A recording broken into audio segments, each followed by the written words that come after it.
gunman firing shots at anyone he sees.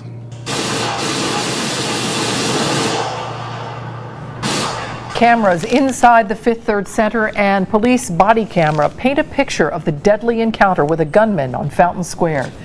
Good evening, everyone. I'm Cammie Dierking. I'm Rob Braun. 4 Cincinnati police officers are being hailed as heroes tonight for stopping a gunman armed for battle. Tragically, 3 innocent people lost their lives and 2 more are in the hospital recovering.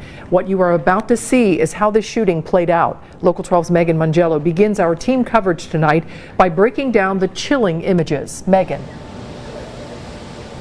Well, good evening, Cammie and Rob. The gunman was disguised as a businessman when he walked through downtown Cincinnati. He was carrying a briefcase. Inside was a gun and over 250 rounds of ammunition. We learned today that he went into several downtown businesses, including the Potbelly right next to the bank, before he chose the Fifth Third lobby to walk in the front doors and to go on a shooting spree.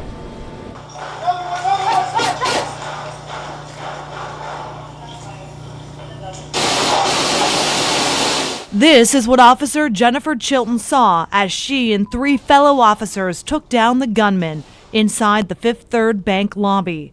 Omar Enrique Santa-Perez was shot dead shortly after 9 a.m.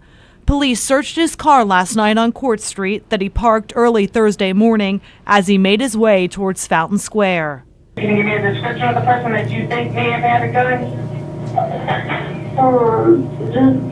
I don't know, he was just in like a business suit. Male in a business suit? Do you remember what color the business suit was? No, we just orange. That's okay. I want you to say exactly where you are, okay? I've got officers there on scene. Bella, a young employee at the Grader's next door, was one of the first 911 calls for help. She had just seen Santa-Perez. Lobby security cameras show him, gun pointed, stalking the lobby, wearing a dress shirt and pants, carrying a briefcase. A security officer rushes a man to safety moments before Santa-Perez appears in the picture, still pointing the gun, firing away. Mayor John Cranley talked about seeing more footage, including the terror on the face of a Fifth Third employee. You saw her emerge in one of the body cameras. Seconds, 30, 40 seconds after the shooting stopped. And the fear that you see in her face is hard to forget. Followed by a sense of gratitude that the cavalry had arrived. The cavalry acted bravely, running towards the shooter and firing at him through the glass windows of the bank. This is what was inside Santa-Perez's briefcase, more than 250 extra rounds of ammo. He managed to fire 35 times before something went wrong. As you can see from the picture, during the course of the exchange of gunfire, this firearm malfunctioned, had a misfeed, and basically in effect jammed. 4 Cincinnati police officers returned fire, shooting 11 rounds. We don't know yet which officer fired the kill shot. Now, yesterday, when everything went down, the chief told us that the gunman entered through a loading dock.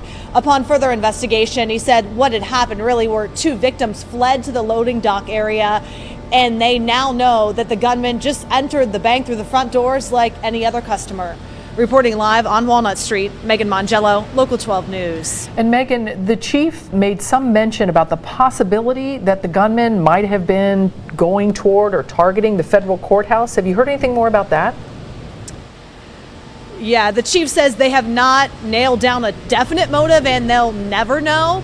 But the chief said that this individual has mental issues and he filed several lawsuits in federal court. Now, of course, federal court is right there, that building. So they think he might have been trying to target the federal courthouse, but for some reason chose the bank lobby instead. All right, Megan Mangello, thank you.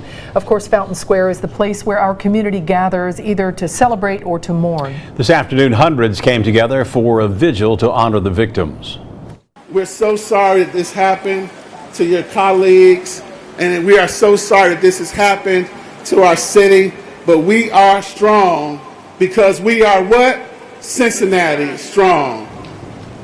A single candle was lighted for those who lost their lives. Fifth Third is asking everyone to be a part of a blood drive that Hawksworth has scheduled.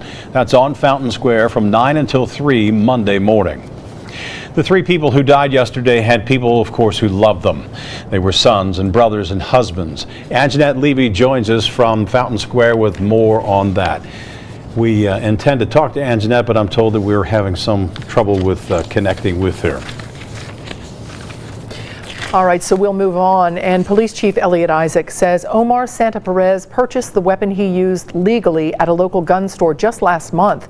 Along with his 9mm handgun, Santa-Perez had more than 250 rounds of ammunition in that briefcase he was carrying. You saw those pictures just a little while ago. Here they are again. And one of the many unanswered questions in this tragedy is, why did Omar Santa-Perez target the Fifth Third Center? He had never worked for the bank and had no known disputes with anyone who did. As Local 12's Jeff Hirsch found out, the suspect may have wanted to shoot up another building instead before police shot him.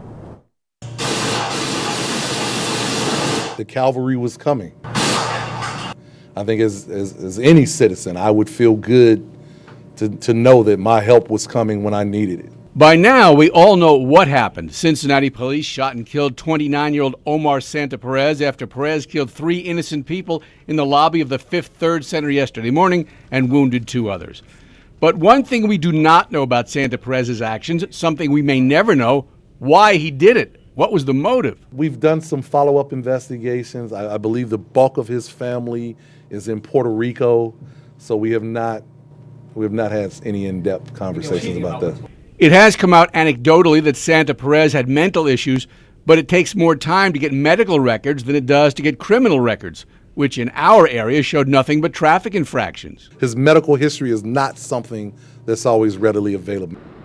It's hard to ascribe a rational motive to someone who is clearly irrational, very mentally ill, but here's at least a possibility. Santa-Perez had filed a couple of bizarre, rambling federal lawsuits against TD Ameritrade and MSNBC, and it's possible at least that his actual intended target was right across the street from the Fifth Third Center, the federal courthouse. It is possible that he may have been trying to work his way to the federal courthouse.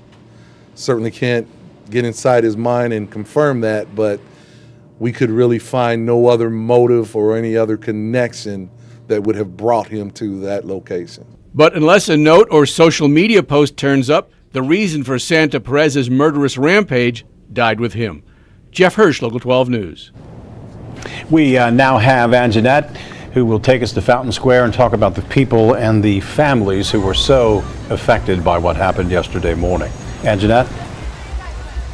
Rob, it's just completely terrible for these families. Each of the people who were killed yesterday had family and friends who loved them very much, and they're trying to make some sense out of what happened yesterday, which is incredibly hard to do. 2 of the men who were killed either worked for or with Fifth Third Bank.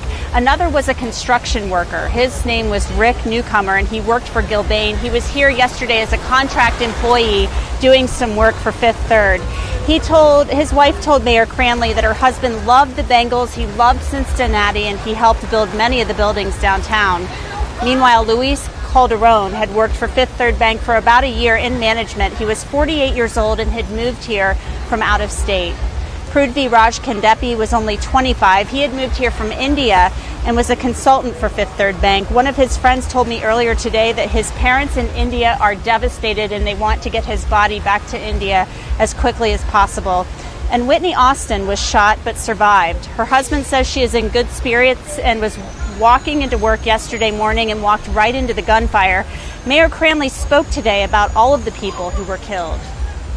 We are Cincinnati Strong today, in part because we stand on the shoulders of everyday people who build this city, who go to work, who do their job.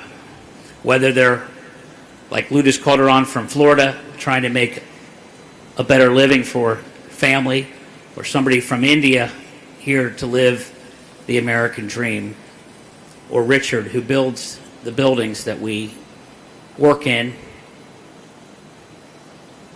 Let's give them a round of applause for what they do and who they are.